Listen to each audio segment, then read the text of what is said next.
Qu'est-ce que ça a voulu nous dire? C'est une question qu'on peut se poser à la fin d'Erased. Dans cette vidéo, on va essayer de discuter de ça, surtout pour l'anime. Mais cette question, c'est évidemment si t'as regardé l'anime, parce qu'on va spoil, et pas qu'un peu. Si t'as envie d'en savoir un peu plus sur Erased, son staff, son studio, et même une anecdote avec l'auteur de JoJo, je te conseille la première partie de cette vidéo, qui est une présentation assez globale avec même quelques retours de personnes qui ont regardé. Si t'as fini l'anime, il y a deux possibilités. Soit t'as aimé et t'as vécu une vraie expérience, soit t'as préféré le manga et tu trouves la fin bâclée. Je caricature un peu, mais en parcourant les avis, c'est ce qui revient le plus. Si t'as aucune idée de pourquoi les gens ont préféré le manga, on va parler vite fait des quelques différences qu'il y a avec le manga. Je dirais qu'il y a trois grosses différences. La première, c'est que le personnage d'Eiri est plus mis en valeur, dans le sens où avant son retour en primaire, Satoru sauve Eiri dans une rediffusion, ce qui permet à la fois de développer leur relation, et de savoir un peu plus comment fonctionne ce système. D'ailleurs, un des reproches que j'ai vu, c'est que le système sort un peu de nulle part. Et en vrai, moi ça m'a pas dérangé plus que ça, parce que je pense que c'est pas vraiment le sujet. C'est comme si tu prenais le temps de m'expliquer la gravité. À moins qu'on soit dans Dr Stone, ça me va si tu me dis que c'est juste le fait d'être attiré par un objet plus lourd. J'ai pas besoin pour l'histoire de savoir que c'est une courbure dans l'espace-temps. Enfin, je m'égare.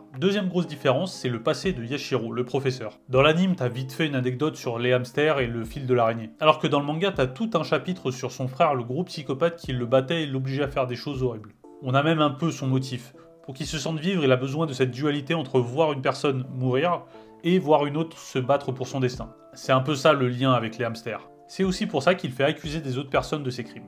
Mais tout ça c'est plus détaillé dans le manga. D'ailleurs, autre remarque, beaucoup ont dit que dès l'épisode 2 ils avaient remarqué que c'était lui le criminel.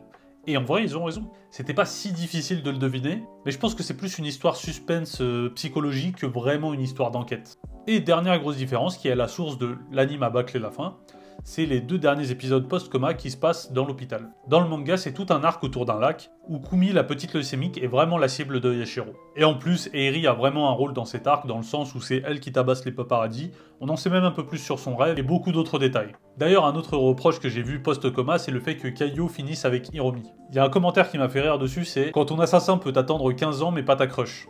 Et en vrai, il a pas tort. Évidemment, dans le manga, t'as beaucoup plus de détails, Kaio passait vraiment toutes ses journées au chevet de Satoru. Au point de vraiment faire que ça de son temps libre. Quand ils ont changé d'hôpital, la mère de Satoru lui a dit va vivre ta vie.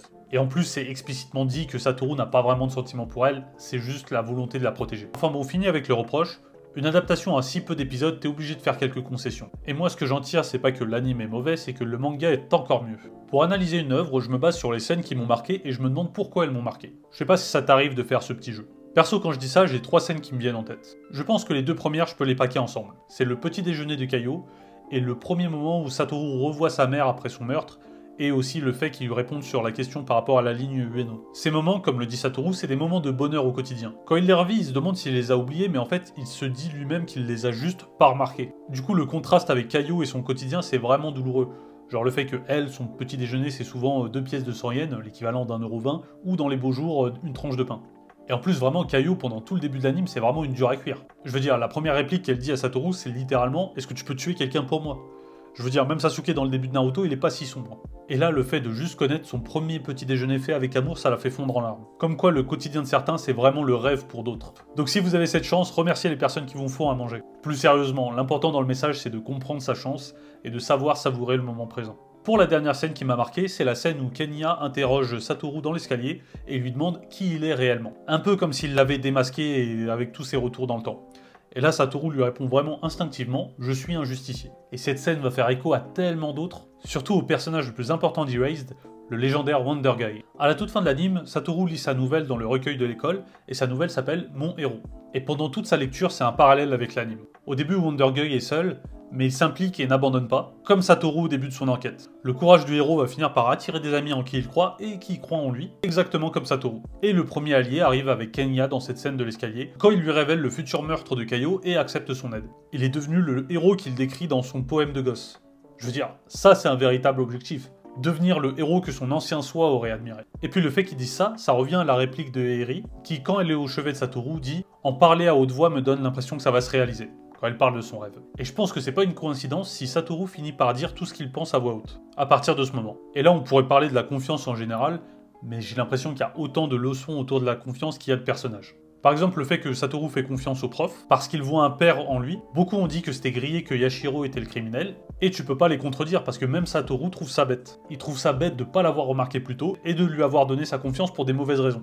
En parlant de confiance, je préfère me concentrer sur celle qui a fait de Satoru un héros, la confiance en soi. Et franchement, pendant l'anime, il y a beaucoup de mots qui tournent autour de Satoru, confiance, implication, courage. absolument tout ce qui lui manquait avant son retour en arrière. Et c'est ce que lui dit Eri dans leur conversation sous le pont quand il parle de son ancien manga. Manga qui s'est fait rejeter par manque d'implication de Satoru, et dont le personnage, d'après Eri, fait preuve d'un grand manque de confiance en soi.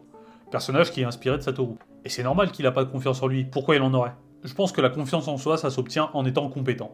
Et pour être compétent, faut être impliqué. Et là, de l'implication dans l'anime, il en a montré. Le nombre de fois où il prend des initiatives, le nombre de fois où il demande des conseils aux adultes, tout ça, ça résulte par des actions. Ce n'est pas pour rien si au début il écrit un manga sur un dieu de la mort en manque de confiance en lui, et qu'après son manga à succès est sur un groupe de héros. Il écrit une histoire qui lui ressemble. Évidemment, comme toute analyse, c'est assez subjectif. N'hésite pas à me dire les scènes qui, toi, t'ont marqué, et pourquoi, c'est assez marrant comme jeu pour analyser. En tout cas, merci d'avoir regardé jusqu'au bout. N'hésite pas à regarder les autres vidéos, à t'abonner. Merci du soutien.